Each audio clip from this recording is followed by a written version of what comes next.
Warren Buffett कहते हैं कि लिकर, लेडीज और लेवरेज, ये 3 L एक अच्छे खासे स्मार्ट इंसान की लाइफ को झंड कर सकते हैं और पूरी तरीके से बर्बाद भी। अब पहले 2 L कैसे आपकी लाइफ को बर्बाद कर सकते हैं उन्हें मुझे बताने की जरूरत नहीं है। और लेवरेज यानी उधार, जिससे अमीर इंसान तो अमीर बनता चला जाता है, लेकिन एक मिडिल क्लास इंसान इस उधार की जिंदगी में कुछ इस तरह उलझ जाता है कि उसकी अच्छी खासी लाइफ नरक समान बन जाती है। और सिर्फ यही नहीं, एक मिडिल क्लास इंसान बहुत सी ऐसी फाइनेंशियल मिस्टेक कर रहा है जो उसको एक गड्ढे में गिराया जा रही है, जिससे बाहर निकल पाना नामुमकिन है। तो आज हम 7 ऐसी चीजों के बारे में जानने वाले हैं जो आपको और आपके पैसों को बर्बाद कर रही है, और आप अपनी लाइफ को एक ऐसे गहरे कुएं में लेकर जा रहे हो जहां से निकल पाना इम्पॉसिबल हो जाएगा। इसलिए इस वीडियो को एंड तक जरूर देखना, क्योंकि एंड में मैं आपको 4 ऐसे सॉल्यूशन भी बताने वाला हूँ जो आपकी लाइफ को झंड होने से बचाएंगे। Mistake number 1, brand name. एक रिपोर्ट के according India most brand conscious countries की लिस्ट में आने लग गई है। मतलब यहाँ लोगों को लगने लगा है कि ब्रांडेड प्रोडक्ट और ब्रांडेड आइटम कैरी करने से हम रिच और सक्सेसफुल नजर आएंगे। मैंने हाल ही में ऐसे लोगों को देखा है जो बढ़िया सा ब्रांड का सूट पहनकर, हाथ में 1.5 लाख का फोन लेकर, महंगी घड़ी पहनकर एक ऐसी जॉब पर जा रहे हैं जिसका एनुअल पैकेज 3.5 लाख का है। बताओ क्या वो रिच है क्या? नहीं। और क्या आपने कभी Ratan Tata sir, Warren Buffett को कभी फैंसी कपड़ों में पहने हुए देखा है क्या? कभी नहीं देखा होगा। जबकि एक मिडिल क्लास इंसान इसका बिल्कुल उल्टा करता है। ब्रांड के पीछे भागेंगे भले ही जेब में फूटी कोड़ी ना हो। वेल्थ बनाने से पहले वेल्थी दिखना चाहते हैं, और वेल्थी दिखने के लिए इन्हें सबसे इम्पोर्टेंट चीज लगती है घर होगा तो लोग अमीर समझेंगे, और इसी चक्कर में कर बैठते हैं दूसरी गलती। Mistake number 2, buying a house. अब क्या है ना, रिच और पुअर में घर को लेकर बड़ा अलग नजरिया होता है। एक रिच माइंडसेट वाला इंसान कभी भी अपने करियर की शुरुआत में घर नहीं खरीदता, बल्कि वो पहले रेंट पर रहता है और अपने लिए अच्छा खासा अमाउंट सेव करता है, जिससे फ्यूचर में उसको घर खरीदने में ज्यादा लोन का सहारा ना लेना पड़े। वहीं हमारा मिडिल क्लास बंधु,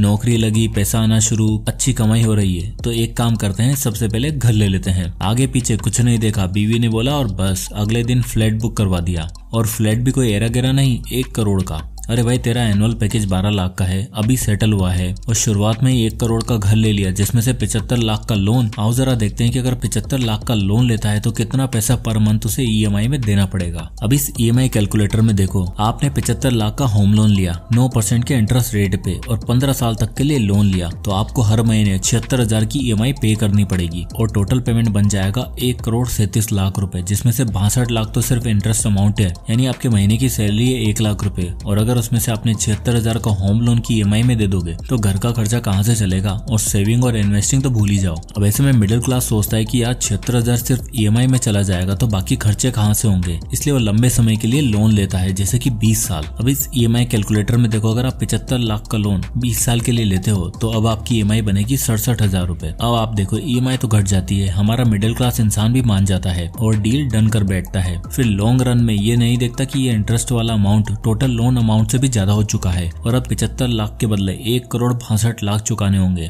और अगर इसी बीच गलती से कुछ भी ऊपर नीचे हुआ तो सबसे पहले घर ही जाएगा हाथ से। और यही रिच माइंडसेट वाले लोग स्मार्टली प्ले करते हैं, वो कभी घर के लिए इतने बड़े अमाउंट का लोन नहीं लेते हैं, वो छोटे लोन की EMI भी जल्दी पे कर देते हैं। अब आती है मिस्टेक नंबर 3, बाइंग ए ब्रांड न्यू कार। चलो घर तो फिर भी ठीक है, एक बड़ा खर्चा हो गया। जो चीज एक मिडिल क्लास इंसान को सबसे ज्यादा अट्रैक्ट करती है वो है ड्रीम कार। दोस्तों, क्या आप सब जानते हैं वॉरेन बफेट को अपना पहला मिलियन कमाने में 30 साल लग गए और पहला बिलियन कमाने में 50 साल। अमेजिंग फैक्ट तो यह है कि उन 50 सालों में वॉरेन बफेट एक सेकंड हैंड कार चलाते थे, वो भी खुद ड्राइव करते थे, और फोन के नाम पर उनके पास एक कीपैड वाला फ्लिप फोन था। पर आज की डेट में मिलियन, अरे भाई, किसी की 50,000 रुपए महीना नौकरी लग जाए तो अपने आप को राजा समझने लगता है कि बस अब ऑफिस जाएंगे तो अपनी गाड़ी से। आओ आपको एक ऐसे मनुष्य का एग्जांपल देता हूँ। इनसे मिलते हैं मिस्टर दुग्गल। अब इन्हें भी नई नई गाड़ी का शौक चढ़ा था, और गाड़ी कोई ऐसी वैसी नहीं बल्कि महंगी वाली 10 लाख की। अब भाई इन्हें लगा महीने का 50,000 कमा रहा हूँ तो 10 लाख की कार तो डिजर्व करता ही हूँ, तो उन्होंने 10 लाख की कार एक EMI पर ले ली। अब आप यहाँ देख सकते हो कि मिस्टर दुग्गल ने 10 लाख का कार लोन लिया है 8.5% के रेट ऑफ इंटरेस्ट पे, और EMI बनवाई 5 साल की, तो उन्हें मंथली 20,571 रुपए की EMI देनी पड़ेगी। यानी 20,000 रुपए हर महीने एक चीज के लिए जा रहा है, जिसकी वैल्यू बढ़ने की जगह घट रही है। प्लस में फ्यूल, मेंटेनेंस और सर्विस मिला के 30,000 रुपए सिर्फ गाड़ी में लग जाते हैं। अब सोचो, यही 30,000 रुपए अगर दुग्गल साहब ने इंडेक्स फंड में इन्वेस्ट किया होता,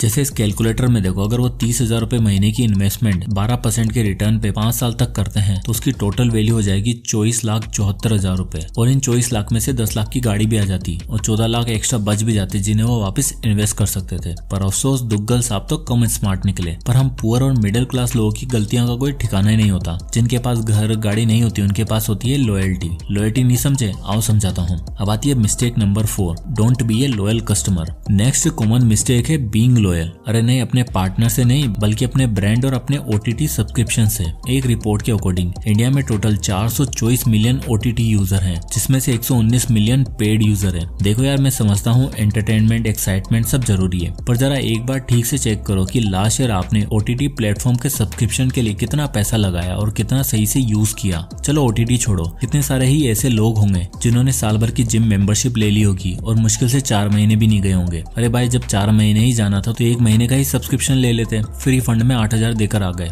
नेटफ्लिक्स का मंथली सब्सक्रिप्शन लेंगे पर भले ही उस पर एक भी शो ना देखें, पर लॉयल्टी पूरी निभाएंगे। और फिर क्या होता है, कुछ सब्सक्रिप्शन मॉडल तो ऐसे होते हैं जिन्हें आप कैंसिल करने के लिए जाओगे तो आपको ढूंढने पर भी कैंसिल का बटन नहीं मिलेगा और आप थक हार कर सोचोगे कि छोड़ो यार बाद में देखेंगे। और कहीं ना कहीं ये सोचकर हम रुक जाते हैं कि यार बस 100-200 रुपए की बात तो है, क्या ही कैंसिल करना। पर आप देखो, क्या उससे आपको कोई वैल्यू मिल रही है? रिच माइंडसेट वाला इंसान ऐसे अननेसेसरी खर्चे तुरंत कट आउट कर देता है, बजटिंग करता है, देखता है उसका पैसा कहाँ पर वेस्ट हो रहा है, भले ही 100 हो या फिर 50। क्योंकि एक आदमी आज जो 100-50 नहीं मैनेज कर पा रहा, वो फ्यूचर में लाखों और करोड़ों रुपए क्या ही मैनेज करेगा। पर नहीं, हमें पैसा नहीं बचाना, हमें तो अमीर दिखना है, सारी फैसिलिटीज चाहिए, और इसी चक्कर में हम करते हैं अगली गलती। Mistake number 5, impulse buying. Impulse buying का मतलब है जब आप बिना किसी प्लानिंग के कोई सामान परचेस कर लेते हो और अनवांटेड खर्चा कर बैठते हो। और मिडिल क्लास और पुअर मेंटेलिटी वाले लोगों में अक्सर ये चीज पाई जाती है। इसका सबसे बड़ा रीजन है हम लोगों की डिजायर्स और इमीडिएट ग्रेटिफिकेशन। दरअसल हमें जल्द से जल्द सोसाइटी का वैलिडेशन चाहिए। जो सामने वाला कर रहा है या खरीद रहा है वो हमें भी चाहिए, वरना हमें फोमो होने लगता है। और इसका पूरा फायदा उठाती है मार्केटिंग और एडवर्टाइजिंग कंपनियां। वो जानबूझकर आपको ऐसी डील्स और ऐसे डिस्काउंट ऑफर करते हैं जिससे आप न चाहते हुए भी हर वो चीज खरीदते हो। इससे मिलिए, ये है सीमा। इसने रिसेंटली अभी एक पपी अडॉप्ट किया, लेब्राडोर, जो 55,000 का था। और साथ में कंपनी वालों ने सीमा को बताया कि इसके साथ आपको एक हॉट वाटर टब भी मिलेगा जो कि 15,000 रुपए का है। पर अगर आप कंबाइंड डील ले लेते हो तो आपको सिर्फ 62,000 रुपए ही पे करने होंगे। सीमा ने सोचा 70,000 के बदले 62,000 में डील मिल रही है तो ले लेती हूँ। अब वो डॉग को घर तो ले आई, लेकिन उस टब को रखने की उसके पास कोई जगह नहीं मिली। जैसे तैसे जगह बनाई, बट वो टब कभी यूज में नहीं आया।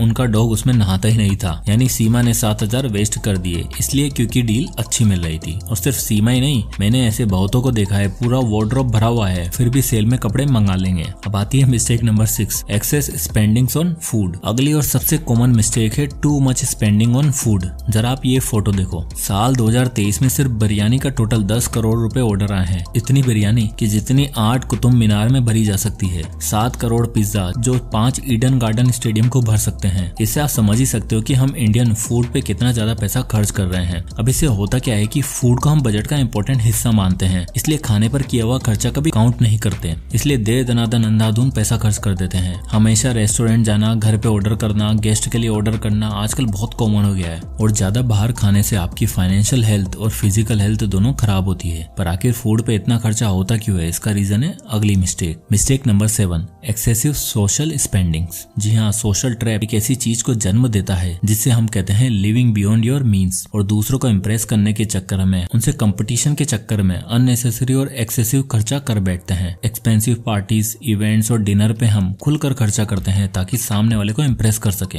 देखो यार, ये सब एट द मोमेंट तो आप बहुत अच्छा लगता है, पर इसका तमाचा तब आपके ऊपर पड़ता है जब आप अपनी सेविंग्स को देखते हो। और तो और सोसाइटी को दिखाने में, अपने पार्टनर को इम्प्रेस करने में इतना खर्चा कर देते हैं कि बाद में खुद ही स्ट्रेस में आ जाते हैं, क्योंकि अब आपने उनके मन में अपनी एक इमेज बना ली है तो उससे नीचे कुछ भी नहीं चलेगा। और यही रीजन है कि वो बंदा बार बार इसी गलती को दोहराता है। भाई देखो, खर्चा औकात के हिसाब से करो। इन जगहों पर खर्चा करने से अच्छा वेल्थ बिल्डिंग पर ध्यान दो और कुछ सस्टेनेबल बनाओ, क्योंकि एक टाइम के बाद सब छोड़ जाएंगे, लेकिन आपकी बनाई हुई वेल्थ हमेशा आपके साथ रहेगी। चलो, ये तो हुई गलतियां, बता भी दी, आईना भी दिखा दिया, एंड आई एम श्योर कि 7 में से 3 या 4 मिस्टेक्स तो आप करंटली कर ही रहे होंगे। पर क्या इससे बचने का कोई सोल्यूशन नहीं है? क्या हम बने ही इन गलतियों को करने के लिए हैं? So the answer is no. अब जब प्रॉब्लम है तो सोल्यूशन भी होंगे। तो आता है solution number 1, avoid debt accumulation. देखो यार, एक छोटा सा छोटा इंसान भी तब रिच बन सकता है जब उसके सर पर कोई कर्जा ना हो। इसलिए जितना ज्यादा हो सके आपको डेट अवॉइड करना है। हम सोचते तो हैं कि क्रेडिट कार्ड से, EMI से हमारा काम आसान हो जाएगा, पर असल में ये हमारी फाइनेंशियल फेलियर का सबसे बड़ा कारण बन जाता है। आप देख ही सकते हो, इंडिया में इस समय 14.9 ट्रिलियन का कंज्यूमर लोन है। यानी हम लोग बिना कुछ सोचे समझे लोन का यूज कर रहे हैं, जो हमारे लिए आगे चलकर बहुत बड़ी प्रॉब्लम साबित हो सकता है। इसलिए जितना हो सके डेट का यूज कम करो। हाई इंटरेस्ट रेट के डेट को अवॉइड करो।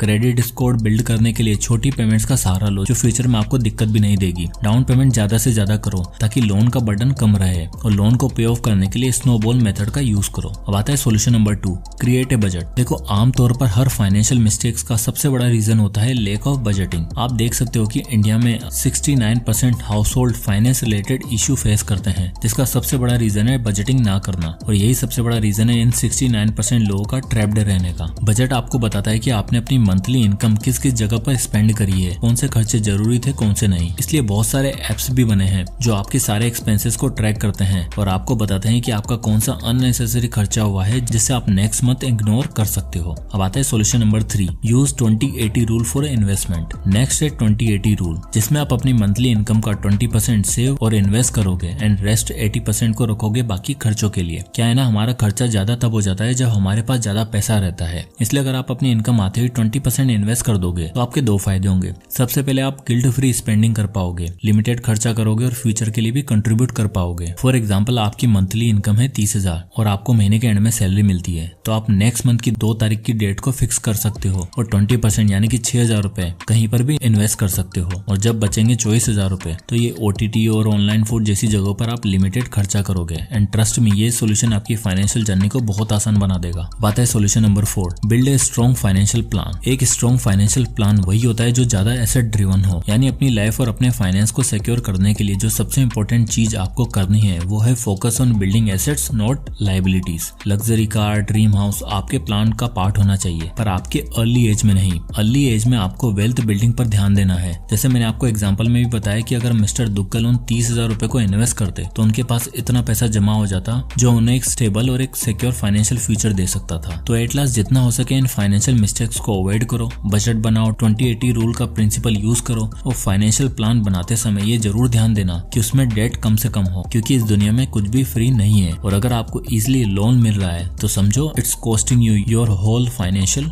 फ्यूचर। तो आई होप कि इस वीडियो से आपको कुछ वैल्यू मिली होगी। वीडियो पसंद आया हो तो लाइक करें और ज्यादा से लोगों तक शेयर करें और इसी तरह के वीडियोस के लिए चैनल को सब्सक्राइब करना ना भूलें। तो मिलते हैं नेक्स्ट वीडियो में, तब तक के लिए जय हिंद।